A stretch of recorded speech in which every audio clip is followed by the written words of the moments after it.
अधूरी शादी भाग 32। कार्तिक के मोबाइल में माही की तस्वीर देखकर पीहू हंसते हुए बोली, यह तो मेरी मम्मा है। यह सुनकर कार्तिक शॉक्ड रह गया। ये बच्ची क्या बोल रही है? नहीं नहीं, शायद इस बच्ची को पहचानने में गलती हो गई है। पर कोई भी बच्चा अपनी माँ को पहचानने में कैसे गलती कर सकती है? उसे यूं चुप देखकर पीहू बोली, अरे अंकल, आप चुप क्यों हो? बताइए ना, आप कौन हैं और मेरी मम्मा की फोटो आपने क्यों लिया? पीहू की आवाज से कार्तिक की तंद्रा टूटी। बेटा, आपसे अपनी मम्मा को पहचानने में गलती हो रही है। यह आपकी मम्मा नहीं, यह मेरी डॉल है। पीहू जिद पर अड़ गई। नहीं अंकल, यह आपकी डॉल नहीं, मेरी मम्मा है। और आप चोल हो, चोल। मेरी मम्मा की फोटो आपने चुलाई हो। कार्तिक परेशान हो गया। पर बेटा ऐसे कैसे हो सकता? ये आपकी मम्मा नहीं हो सकती। पीहू, आप हमारी नानी से पूछ लीजिए। और उसका हाथ पकड़कर अपनी नानी के पास आ गई। नानी माँ, ये देखो, हमने चोल को पकड़ा है। वसुधा जी इस पर हैरान होकर कभी पीहू को तो कभी कार्तिक को देखती। पीहू बेटा, आप यह क्या बोल रहे हैं? और ये अंकल कौन है? आप इन्हें किस तरह से परेशान क्यों कर रहे हो? पीहू को गोद में लेते हुए कार्तिक से माफी मांगते हुए बोली, सॉरी बेटा, बच्ची है, गलती हो गई। कार्तिक, आंटी जी वो पीहू वाले। नानी माँ, हम सच बोल रहे हैं। इन्होंने हमारी मम्मा का फोटो चुलाया है। उसे अपनी डॉल बोल रहे हैं। अब वसुधा जी कार्तिक का चेहरा देखने लगी तो पीहू ने कार्तिक का फोन लेकर उन्हें माही की तस्वीर दिखाई। देखिए नानी, इस अंकल को बोलिए ना हमारी मम्मा की फोटो में दे ले। वसुधा जी कभी माही की फोटो तो कभी कार्तिक को देखती। कार्तिक के मन में भी हजारों सवाल आ जा रहे थे। वसुधा जी मोबाइल कार्तिक को देते हुए बोली, हमारी बेटी की तस्वीर आपके पास कैसे आई?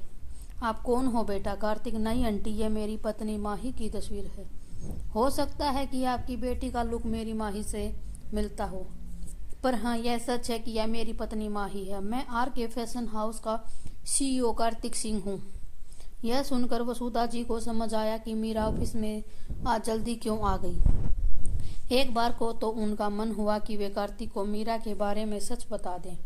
फिर उन्होंने सोचा कि जब तक मीरा खुद को उसके सामने आने के लिए तैयार नहीं करती है, तब तक उन्हें भी कोई हक नहीं है उसे कुछ बताने का। वसुधा जी को चुपचाप देखकर कार्तिक बोला, आंटी आप चुप क्यों हैं? आप प्लीज मुझे बताइए कि आप मेरी माही को अपनी बेटी क्यों बता रही हैं? वसुधा जी, देखिए बेटा, आप जो भी हो, पर यह तस्वीर मेरी बेटी मीरा की है। और फिर वो अपने मोबाइल से मीरा और पीहू की तस्वीर निकाल कर उसे देखने को दी। कार्तिक उस तस्वीर को देखकर हैरान रह गया। यह तो माही ही है, पर यह पीहू उसकी बेटी कैसे हो सकती है? वसुधा जी आगे बोली, देख लिया ना बेटा, ये मेरी मीरा है और ये आप ही के कंपनी में जॉब करती है। यह कहकर वह पीहू को लेकर घर चली गई। कार्तिक सोचता रहेगा कि ये कैसे संभव हो सकता है। नहीं, इसमें कोई न कोई झोल जरूर है।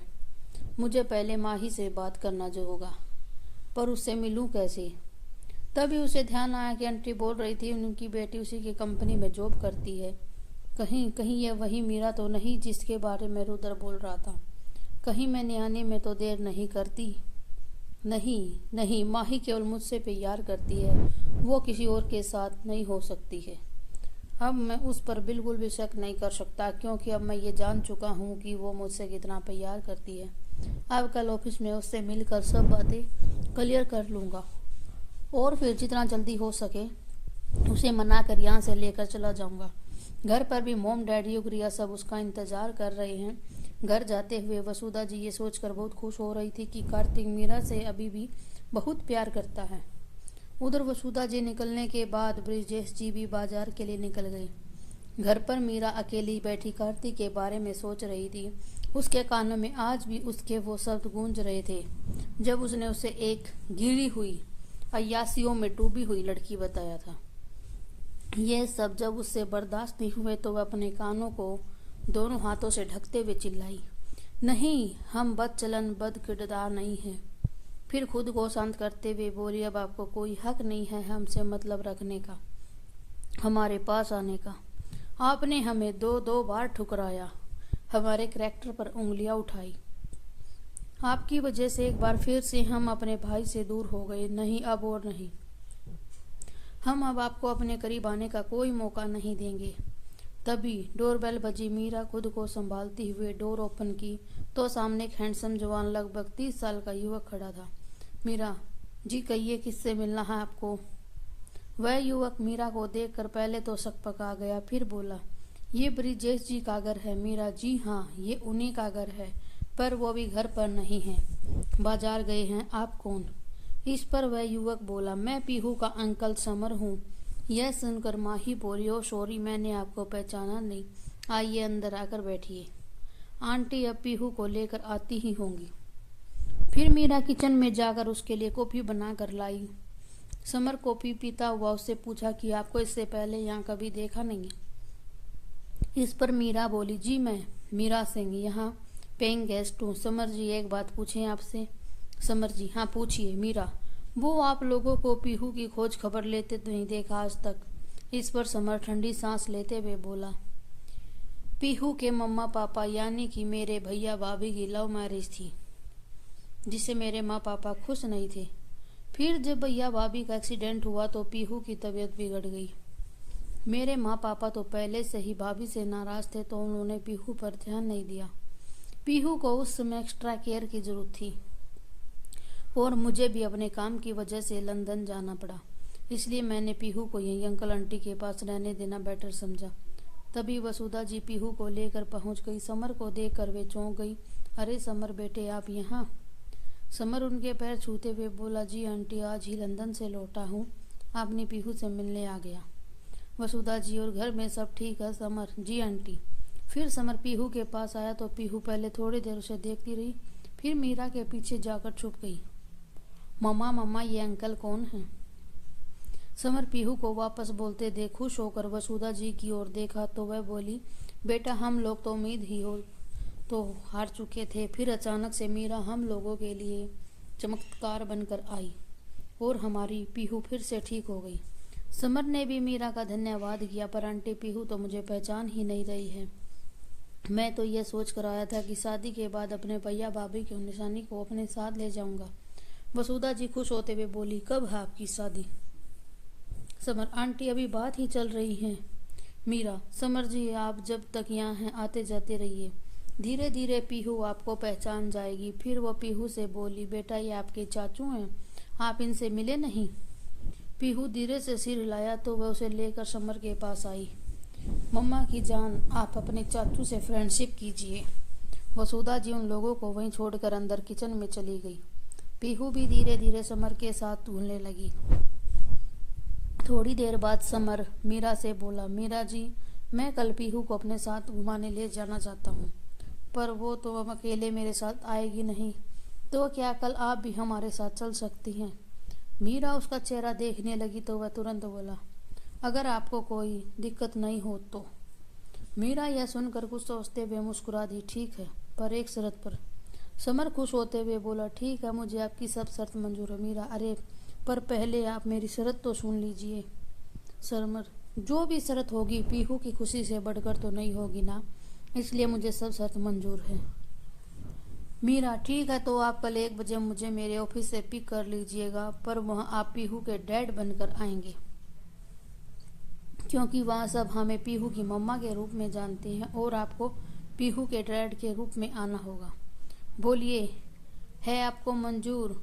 समर कुछ देर मीरा को देखकर बोला, वैसे मुझे हर शर्त मंजूर है, पर क्या मैं आपसे इसकी वजह पूछ सकता हूँ? मीरा, नहीं, हम ये नहीं बताएंगे। अगर आपको आना है तो आइए, वरना फिर पीहू के मैटर में हमसे किसी तरह की मदद की उम्मीद मत कीजिएगा। कहकर वह पीहू को लेकर अंदर चली गई। उधर समर भी कुछ सोचकर मुस्कुरा दिया। दूसरे दिन मीरा सुबह से ही परेशान थी, क्या करे, ऑफिस जाए या ना जाए। रोज रोज तो ऑफिस से भाग भी नहीं सकते हैं, माँ बाबूजी को भी शक हो जाएगा। समर जी को देखकर आइडिया आया था कार्तिक जी से दूर जाने का, पर वो भी तो बिना कुछ बोले ही चले गए। वह इसी उधेड़ बुन में थी कि तभी वसुधा जी आकर उसे पीहू के यूनिफॉर्म थमाते हुए बोली, लो अपनी बेटी को खुद तैयार कर लो, मुझे तो परेशान कर रखा है इसने, आदत बिगाड़ रखी हो तो इसकी तुम, पता नहीं तुम्हारे जाने के बाद मैं इसे कैसे संभालूंगी। मीरा, माँ हम तो कहीं नहीं जा रहे हैं, फिर आप आज ऐसी बातें क्यों कर रहे हैं? वसुधा, मेरे कहने का यह मतलब नहीं है बेटा, बस मुंह से निकल गया। वैसे भी सच तो यही है कि जब कार्तिक तुम्हें लेने आ जाएंगे तो तब तो तुम उसके साथ चली जाओगी ना। फिर अब समर जी भी आगे बढ़कर पीहू को अपने साथ रखने की बात की है, तो आज न कल तो पीहू को तुमसे दूर होना ही पड़ेगा ना। कार्तिक का नाम सुनते ही जहाँ मीरा उदास हो गई, वहीं पीहू से दूर होने की कल्पना से वह सिहर गई। वह पीहू से बहुत ज़्यादा जुड़ गई थी। माँ, आप आज के बाद से दोबारा ऐसी बात मत करना। हम सब के बिना जी सकते हैं, बस अब पीहू के बिना एक क्षण भी नहीं रह सकते। हम पीहू को खुद से अभी कभी दूर नहीं होने देंगे। कहकर वह पीहू को अपने सीने से लगा लिया। पीहू भी मीरा के गले से लिपट गई और बोली, मम्मा आप कहाँ जा रहे हो? क्या माले डैडा आने वाले हैं? मीरा अचकचा गई। क्या कहा बेटा? डैडा? यह किसने बताया आपको कि आपके डैडा आने वाले हैं? पीहू, ओहो मम्मा, मेरी छवि फ्लैंड के 5 डैडा है तो मेरे भी डैडा होगे ना। इतना कहकर पीहू हंस पड़ी। मीरा बात बदलते हुए बोली, अच्छा चलिए पहले स्कूल के लिए तैयार होइए। माँ, हम पीहू को तैयार करते हैं। और हाँ, अब हमें कोई भी पीहू से अलग नहीं कर सकता, आप भी नहीं। वसुधा जी खुश होकर उसका सर चूम ली। मन ही मन सोची, अब हमें इसकी चिंता करने की कोई जरूरत नहीं है। मीरा, अब कार्तिक जी भी आ गए हैं तुम्हें मनाने, और समर जी भी अब पीहू को अपनाने के लिए तैयार हैं। हाँ, तुम्हें थोड़ी तकलीफ होगी, फिर जब तुम्हारे अपने बच्चे आ जाएंगे तो तुम्हें धीरे धीरे पीहू को भूल जाओगी। थोड़ी देर बाद मीरा पीहू के साथ तैयार होकर घर से निकल गई।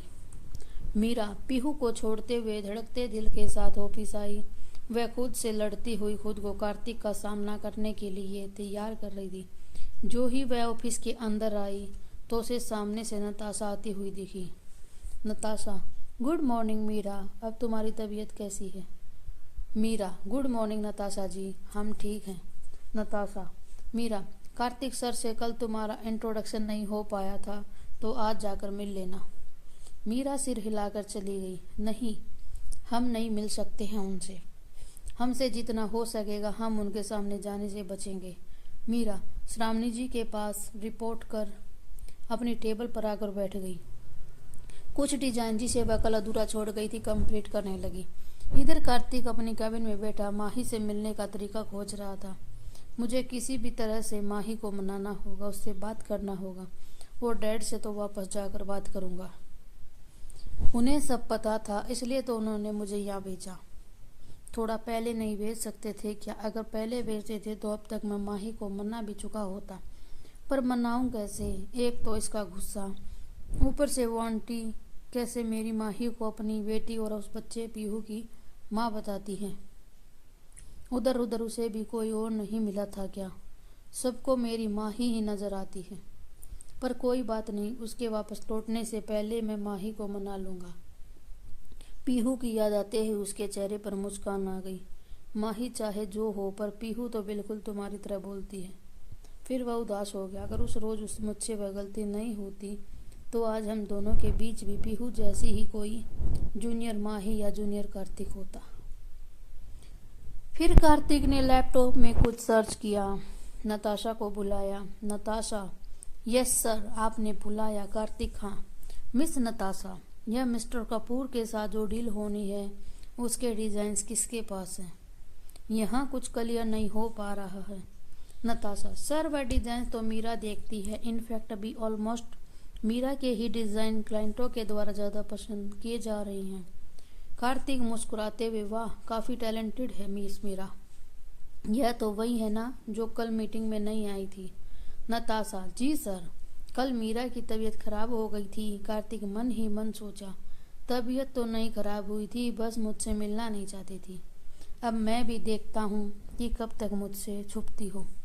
फिर नताशा से बोला, आप मिस मीरा को इसके डिज़ाइंस की फाइल के साथ मेरे कैबिन में भेजिए, और हाँ, आप भी मिस्टर वर्मा वाली फाइल कंप्लीट कर दीजिए प्लीज। नताशा, जी सर, कहकर चली गई। नताशा मीरा के पास गई, बोली, मीरा, तुम्हें सर ने मिस्टर कपूर वाले डिजाइन्स का फाइल लेकर कैबिन में बुलाया है। मीरा कुछ सोचते हुए बोली, पर नताशा जी, उस डिजाइन की प्रिंट आउट तो रुद्र सर को हमने दे दिया था। नताशा, पता नहीं, सर बोल रहे थे कि उन्हें कुछ क्लियर नहीं हो रहा है, तो तुम फाइल ले जाकर समझा दो। कहकर वह चली गई। मीरा मन ही मन बोली, जानते हैं हम, जरूर उन्होंने कहीं से हमारा नाम पढ़ लिया होगा, तो बस हमसे मिलने का बहाना ढूंढ रहे हैं ताकि यह पता कर सके कि यह माहिरा उनकी ही माही है या कोई और। पर हम भी तो आपके सामने आने से रहे। फिर एक दूसरी डिजाइनर सुहानी को उस फाइल के बारे में समझा कर कार्तिक के पास भेज दी। थोड़ी देर बाद वह डिजाइनर वापस आ गई। मीरा, क्या हुआ सुहानी? सुहानी, मीरा सर गुस्सा आ रहे थे। आपने जब यह डिजाइन बनाया ही नहीं तो आप इसे कैसे क्लियरली फाइल करने आ गए? मीरा, तुम ही जाओ। सर बहुत गुस्साते हैं। मीरा, ठीक है कहकर फाइल ले ली। सुहानी भी अपने टेबल पर चली गई। मीरा भी फाइल वहीं रख कर दूसरे काम में लग गई। अगर सच में इस फाइल की जरूरत होगी तो खुद मंगवा लेंगे, हम तो जाने से रहे। और फिर जाकर श्रावणी जी के पास अपने डिजाइन पर करेक्शन करवाने लगी। उधर कार्तिक का तो इंतजार कर कर के बुरा हाल था। मन तो करता था कि अभी जाकर तुम्हें तुम्हारे टेबल से उठा कर ले आऊं, पर क्या करे, यह नहीं कर सकता ना। यहाँ पर किसी को यह नहीं पता कि तुम्हारे जिस मिस्टीरियस हस्बैंड से मिलना चाहते हैं वह मैं ही हूँ। वह अपना मन लगाने के लिए थोड़ी देर दूसरे फाइलों को देखने लगा, पर माही को देखने की बेकरारी उसे कुछ और काम करने ही नहीं दे रही थी। थोड़ी देर बाद उसने श्रावणी जी को फोन घुमा दिया। आंटी, आपने किस बदतमीज डिजाइनर को अपॉइंट कर लिया है? सुबह से 3 बार बुलावा भेजा हूँ डिजाइन्स की फाइल के लिए, पर अभी तक नहीं आई है। श्रावणी जी, तुम किसकी बातें कर रहे हो? कार्तिक। मीरा, कार्तिक नाम सुनकर सिर झुकाकर अपना काम करने लगी जैसे कुछ नहीं सुना हो। कार्तिक, वह आंटी मीरा सिंह जिसकी डिजाइन्स को मिस्टर कपूर ने फाइनल किया है। श्रावणी जी मुस्कुराते हुए मीरा को देखकर बोली, तो तुम अभी तक मीरा से नहीं मिले हो? कार्तिक, नहीं आंटी, पता नहीं कैसी बदतमीज इंसान है। मुस्कुराते हुए तो श्रावणी जी समझ गई कि अभी कार्तिक को पता नहीं कि मीरा कौन है। ठीक है बेटा, भी भेजती हूँ कहकर फोन रख दिया। श्रावणी जी, मीरा हमारी कंपनी के नए सीईओ मिस्टर कार्तिक सिंह से मिली हो? मीरा खुद को संभालते हुए बोली, नहीं मैम, अभी तक तो नहीं मिली। फिर अनजान बनते हुए बोली, क्यों मैम, क्या हुआ? श्रावणी जी, वह तुम्हें डिजाइन की स्केच फाइल के साथ बुला रहा है, जाओ जाकर मिल लो। मीरा हिचकते हुए बोली, पर मैम हमने तो सुहानी को फाइल लेकर भेज दी थी, अभी तो हमें उस डिजाइन पर भी वर्क करना है। इस पर श्रावणी जी बोली, से छोड़ो, बाद में देख लेना कहकर उसे जबरदस्ती भेज दी। मीरा को न चाहते हुए भी अब कार्तिक के पास आना पड़ा। उधर कार्तिक मन ही मन मुस्कुरा रहा था, माही अब तो तुम्हें आना ही पड़ेगा। जैसे ही गेट खुलने की आवाज आई वह लैपटॉप पर झुक गया। गेट पर से मीरा की आवाज आई, मैं आई कम इन सर। आज 3.5 साल बाद माही की आवाज सुनकर कार्तिक का दिल जोरों से धड़का। उसने खुद को संभालते हुए अनजान बनते हुए बोला, यस कम। मीरा का भी ऐसा ही हाल था। भले ही वह कार्तिक से गुस्सा थी, पर कार्तिक उसका प्यार भी तो था। पूरे 3.5 साल बाद जब वह उसे सामने से देख रही थी, वह खुद को संभालते हुए अंदर आई। सर, यह रही फाइल। कार्तिक से अब बर्दाश्त नहीं हुआ। उसने नजरें उठाकर देखा। उसके सामने उसका प्यार, उसकी माँ ही खड़ी थी। बिल्कुल वही रूप, वही अंदाज, सिंपल सी साड़ी में, बस माथे पर छोटी सी लाल बिंदी और पिंक लिपस्टिक। उसका दिल जोरों से धड़का। माही, आगे की कहानी के लिए आपको अगला भाग देखना पड़ेगा। धन्यवाद।